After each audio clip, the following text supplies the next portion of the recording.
sometimes helpful siya. Pero most of the time, parang makinig ka lang muna instead na, ay, ako nga. Ay, yung mga, kaya nauso Ay, yung ako ako nga eh. Ayan.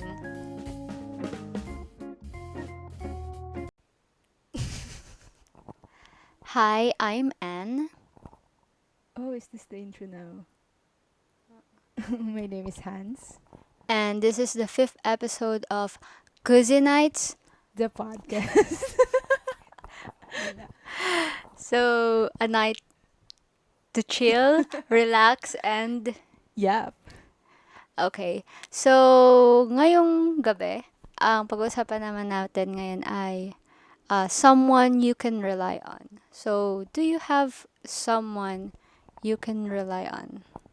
Like, yung parang pwede mong iyakan, yung sasabihan mo, kaya mong sabihan ng mga sikreto mo, ng mabibigat na something sa loob mo. May I don't ganun think ka ba? ginagawa natin siya kahit magkapatid tayo. Oo, feeling ko. Kasi, I believe, may mga, pero to answer, yeah, I think I have naman someone na ganun. Friends, ganyan. I think laging meron tayong specific person for a specific something. Mm. Diba? Halimbawa, if we're having a topic ng nonsense, we're gonna send this to this specific person. Oo. Tapos we want to talk about something deep. Tapos pag pag like, we need some advice.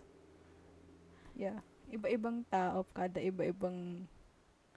I mean, yung komportable ka, yung komportable ka, like someone na pwede mong sabihan ng mga bagay-bagay na hindi ka maiilang or hindi ka makakaramdam na, ay, baka isipin niya ganito. burden, Oo, ganun. ganon. Like a bother. Yeah. Do you have that someone? Parang ako yun. Ikaw yung sinasabi. Siguro meron, pero like, I'm not really the type of person to open up ng sobra. Mm. Kasi I believe, parang may nabasa kasi ako before na, ang sabi doon, listeners needs listeners to, diba? Mm-mm. Parang listeners need their own listeners. Pero like, mahirap siya in a sense na, minsan, hindi okay yung emotional availability ng tao. Para pagsabihan mo na Oo, ganun. parang minsan may nabasa ako, hindi naman daw pala masama, you have to ask lang, ay, available ka ba? Parang hindi naman siya foul to like ask kung emotionally available ba yung tao to listen. Ikaw ba? Do you have someone like that? Oo, pero ngayon wala na. Oh. Joke lang. Joke lang. Pero I think over the years, we actually talk about something naman na ganun na. Kasi before, dati, hindi talaga tayo masyado Oo, nag-uusap. magkaaway tayo. Maybe it's the 1 year gap na... Ano ba, problema nung iba, dahil malaki yung gap. Ay, tayo May 1 year gap. Pero like, hindi talaga tayo ganun magkasundo sa mga ganung bagay. So, Lagi we tayo don't really talk. magkaaway. Pero like, I think, nung mga medyo nag-mature na tayo kahit papaano, medyo nag-uusap na tayo ng mga bagay na dati awkward for us to talk about. Kasi hindi pa naman natin yung talaga dapat isipin. Or hindi Before. talaga natin gustong isipin. So, do you think tayong dalawa, or ako na lang, am I someone you can rely on? Oo naman. Oo, actually, kaya ko itong topic na to. Ako kasi nag-iisip ng topics. Yeah. So, ayun. Yung naisip ko kasi itong topic na to dahil na naman sa mga nangyayari sa Batangas. Na mga hindi mo na kinakayang mga bagay-bagay na kailangan mong ilabas. Kasi kapag di mo nilabas at nag-stay siya sa loob mo, magbe-breakdown at magbe-breakdown ka talaga. Like that one time when you hug me bigla. Yun. Kaya parang super ganda or super helpful ng pagkakaroon ng someone na pwede mong iyakan, pwede mong pagkwentuhan, yung hindi ka i-judge or kahit walang comment, Yeah. Kahit kahit, makikinig oo, lang. kahit Oo. makikinig lang. Kasi yun yung isa sa, parang narinig ko ba to or nabasa, na isa sa pinakamagandang ano ay to be just a listener. Kesa magkomento ka na magkomento nang wala ka naman sa ah, posisyon nung taong Oo. yon Kasi nung minsan mga, nagiging oo, about na sa'yo. oo, I think nagawa ko siya before eh. Like, may nag-share sa akin. Tapos, hindi ko alam kung anong gagawin ko kasi parang mga immature pa ata ako ng mga panahong yun. High mm, school ata ako nun. Like, instead of comforting the other person, bigla ako nakapag-share din ng about sa akin. Pero like, that's actually a bad thing kasi it's that other person's time to share. So like, dapat oo. makinig ka. Siguro kasi nung time na yon naiisip din natin. Minsan ganun kasi din yung na ano, Oo. naisip kasi natin na Baka kasi parang hindi makarelate. lang siya, Oo, oo, parang parang, makarelate, same oo, situation, ganyan. Pero sometimes helpful siya. Pero most most of of the the time. time, parang makinig ka lang muna instead na, ay, ako nga, ay, yung mga, kaya Oo, nauso ay, yung ako ako nga nga eh. eh.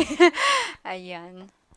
So, ayun, magandang magkaroon ng someone. Kaya, yung mga makikinig nitong podcast na to, like, humanap kayo ng someone na yung magiging magaan yung loob nyo na sabihin sa kanila kasi sobrang hirap sa mga yung out there Out there, oo. na walang someone na mapagsasabihan ng Yeah. mabibigat nila ano. Kaya nabubuo, alam ko dito nag-start nabubuo yung depression eh.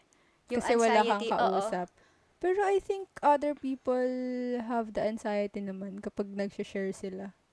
Maybe depende din Oo, talaga siya sa depende, oo. personality ng isang tao. Pero if you don't really have anyone Sa na makapag-usap, professionals, pwede kang mag-seek out ng oo, ng therapy. health. Pero like, kasi sa Pilipinas, kapag nagganon ka, pero actually ngayon medyo open na. Oo, so Pero before open na kasi, siya. kapag nakarinig ka ng, ay, na-attend yun ng Baliw. session sa psychiatrist, Grabe, baliw agad. baliw agad. Like, hindi dapat ganon, pero ganon yung naging mindset ng older generation, Pero kumbaga. fortunately, ngayon naman, very Naiintindihan na open nila, na. yeah. Kasi dati daw, ay, hindi naman, di ba sabi, yung mental health na yun, hindi naman yun uso dati. Hindi nyo lang Yan nga eh. ina-address. Oo. That's why many old people ay medyo, siguro Napapasa. malungkot ang Oo, buhay. malungkot ang buhay at Or like, napapasa nila sa napapasa yung sunod na trauma. generation. The trauma, Yeah. ano, Generational trauma. Ayun. Hindi sa tinatawanan or something kasi sobrang big deal. yeah, Lalo na nung nag-start ang pandemic. yeah. Super big deal ng mental health. Kaya kailangan talagang Pero parang simula pandemic lang nauso yung mental health break eh. nakaka-mental breakdown 2 kasi years ka ba talaga. namang Oo. nasa loob lang? Kaya ayun. Siguro maikli lang tong podcast na to na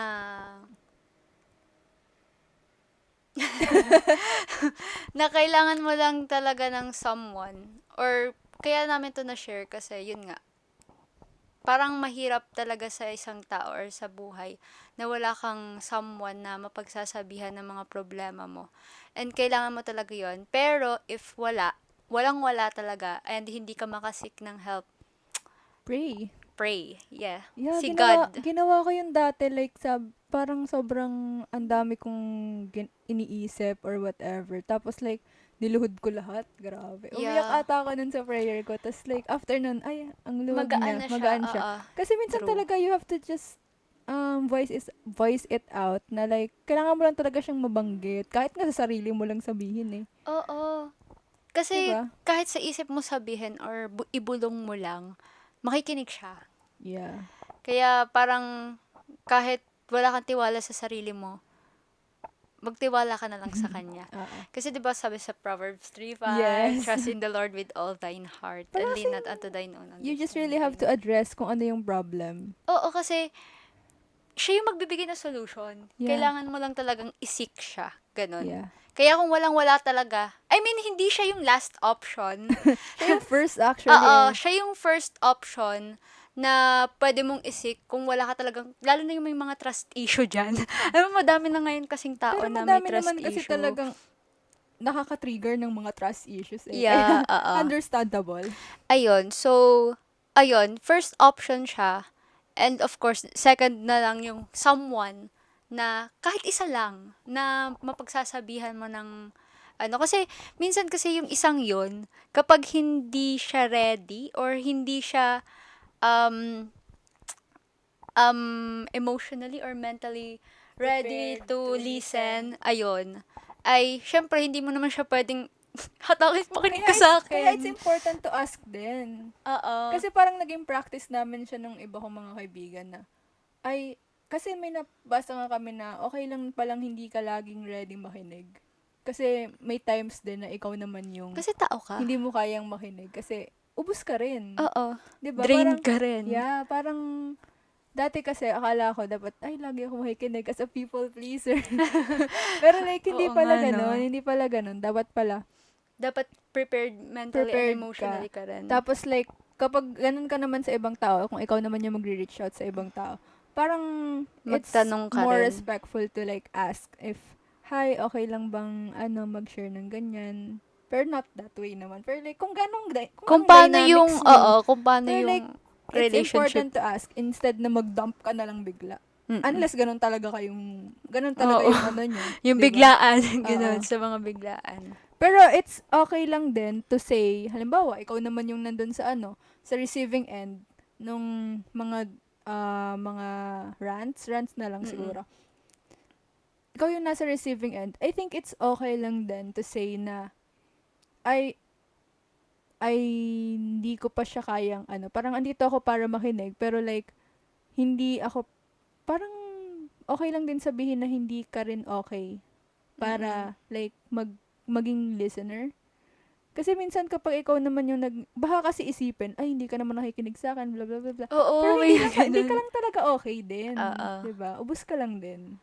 Pati, actually, ang tinutukoy kasi natin dito sa anong to, ay yung someone na kilala mo rin. Oo. Na, ay, siguro hindi siya okay ngayon. Kaya, kailangan ko ring intindihin. Yeah. Pero like, wala siguro dapat na-offend. Kasi minsan Oo. na-offend ka na, ay, hindi ka naman nakikinig sa akin. Or, ay, Oo, lagi na lang. hindi mo kasi naiintindihan. Yeah, pero minsan, naiintindihan naman. Pero like, Hindi ikaw, kayang close-minded pakinggan. ka, Oo. na, ay, hindi niya ako naiintindihan, hindi niya ako nagagets, hindi niya ako pinapakinggan. Ganun agad yung iyong Oo. atake. Pero like, hindi kasi ganun yun. Lalo na kapag halimbawa, rants siya. Oo. Na parang namang hindi naman sa pero minsan kasi may mga rants tayo na parang hindi naman, okay, sige mag-rant ka, pero so, I mean, Pero it's okay so, lang naman. Okay, i-rant mo yan dyan. oo, pero minsan kasi, Pero don't expect me to nakaka-toxic ride. kasi minsan yung Oo. ganong rants. Hindi siguro siya rant. Halimbawa ay parang mga, Siguro, unnecessary comments, Oo, ganun. talks, oo. Toxic.